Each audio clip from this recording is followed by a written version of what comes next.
What if the Axis powers won the Second World War? This is just one of the main questions in Philip K. Dick's The Man in the High Castle, which I finally got around to after having it on my bookshelf for some time. Finally got around to reading it. Quite an interesting read. I don't know to say that about every read that I have, but it was really actually eye-opening in a lot of ways, because it's a subgenre of speculative fiction that's actually alternate history, I think. And it's basically, in a way, not quite revisionist, in the sense that it's going back and redacting, but it's more so just like a what-if question. And I don't think it's a wasted opportunity at all for kind of like, I don't think it's just like kind of brooding in the past, really. I think it's like it's like actually like pretty interesting how it integrates real history and like the very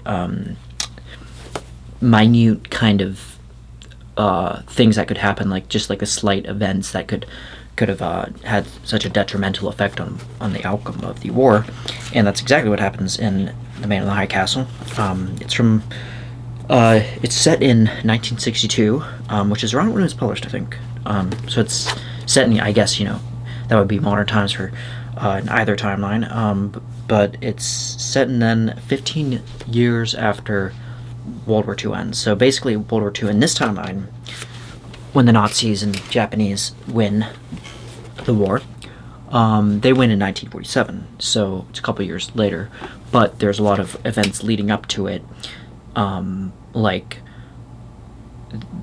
FDR, obviously Franklin Delano Roosevelt, actually is assassinated not in the time that he was, when he actually died in 1945, but several years earlier by this guy, Zangaro, who's an actually real guy. Like, this is a real history. I think he was a Polish-American guy. I think he was a communist, I guess, and he was just I'm not sure exactly what his political disposition was, but he definitely had something really against, FDR at the time, and he ends up actually successfully killing him then. In that, so that basically, what that does is it has like this cumulative effect of like, I'm gonna put this on, on like what would happen on his, his administration, and basically it falls apart, like the whole entire, I don't know if it had to, like the, what exactly the program was, like the New Deal, I think. Was it the New Deal? I think it was before. I'm rusty on history, but, yeah, basically it set them back because of the Great Depression. Obviously, that's part I remember is because of the Great Depression, it makes them this easy target by the Axis powers. So they weren't this great big war machine that that wins. In reality, that's what we became by the 1940s. We were really, we're kind of hyped up on machines, and everybody had propaganda throughout the wazoo.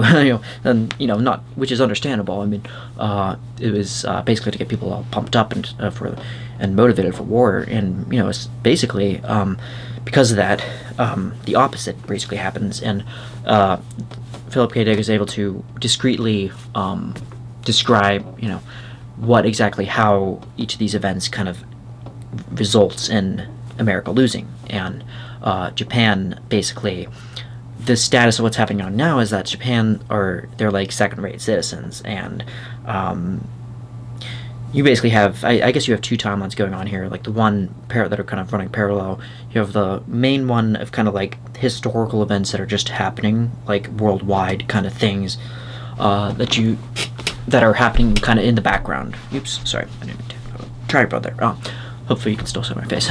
But yeah, basically that timeline is contrasted with the kind of small town American Robert Chilton running his shop, I believe in Colorado, I think, is it? He's running this Americana kind of antique shop, and that's actually quite a big market for him, because these antique kind of items are very valuable, especially to like Japanese American citizens. They too like love that.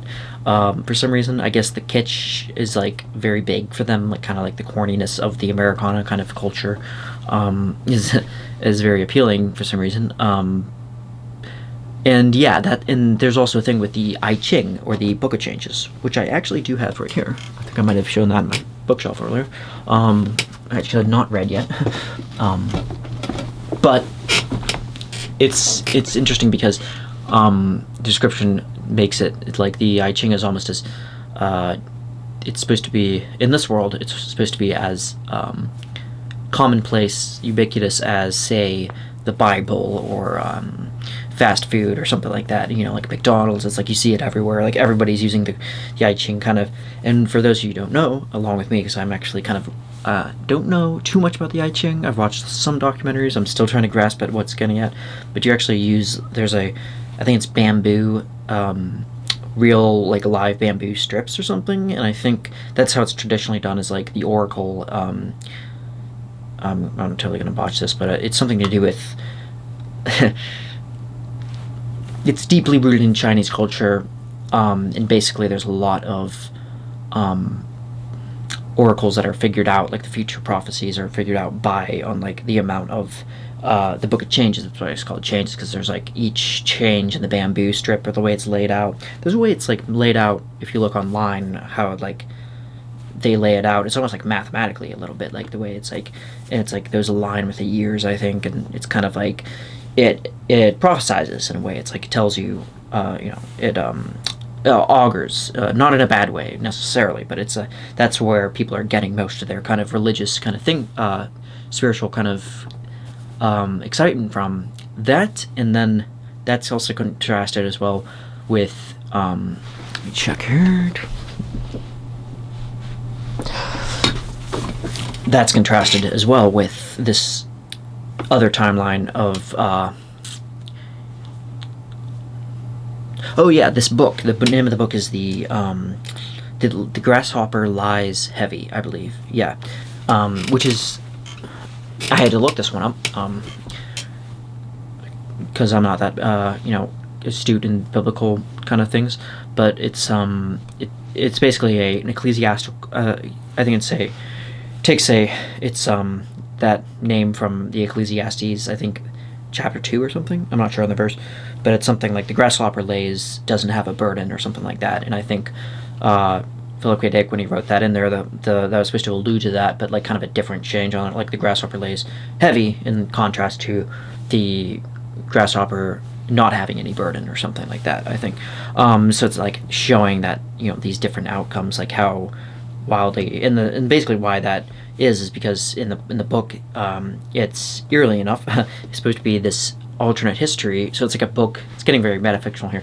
It's a book about what would happen if the Damascus powers lost the war, like what we have today in the real in actual reality. And that's I thought that was kind of a funny kind of thing, like the not quite funny, but like a little bit telling too, like just this, you have these two different possible outcomes and they're kind of fighting against each other. And it's like, well, it's a book about what if Nazi won the war, and then it's like in this reality there are characters that are obsessed with this book that talks about what would happen if the Axis powers if they didn't win the war. So it's like kind of but it complements each other in a weird way, though, because it's like going back to Robert Chilton, there's this guy Tagomi, I think his name is, who is supposed to be kind of the Axis powers are pretty, I think, unified. I think they're like, aside from the fact that's another thing, slavery is legal too. It's like they brought back slavery. It's a little bit difficult trying to explain the kind of socioeconomics of that, I guess, but I suppose it's because slavery, it's probably just a natural kind of next step of what the Nazis do. I mean, it's easy to kind of pit the Nazis and be like, they're such a bad guys. And it's like, it's easy to kind of do that with like a lot of kind of information and we have on that on history and everything. Kind of becomes very morally kind of really like, yeah, it's like overtly kind of slamming the Nazis in it, which I don't mind. I'm not saying anything against, but I'm just saying that I think it's probably because it's probably almost a parody of kind of like the next step of what they do, of like the Nazis bringing back slavery in the sense of African Americans being subjugated again to labor, and that's, I guess, isn't really all that surprising. I mean, they did essentially try to Hitler and his regime tried to kind of push very hard this idea that the Nazis, like the or not that the Slavics, basically, that they were lesser, that they were slavish because of the that dual name of Slavic being slavish. They were, and that they were somehow by race,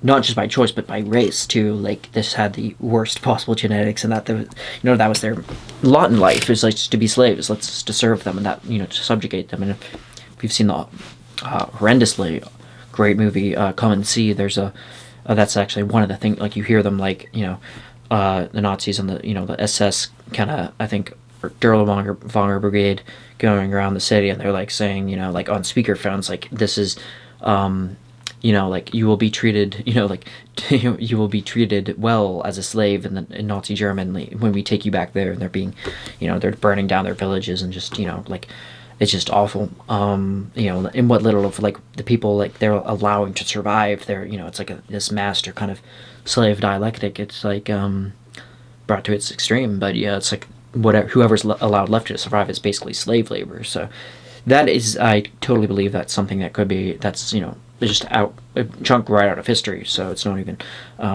worth really arguing about. But yeah, so Nazi Germany, I don't want to spoil too much of this book. I don't want to just kind of give a kind of dispassionate kind of, oh, this is the book, and unless, and I mean, if you want that, you can just read the Wikipedia article. But what I'm trying to get at more so is like the thematic elements of it, which I really liked.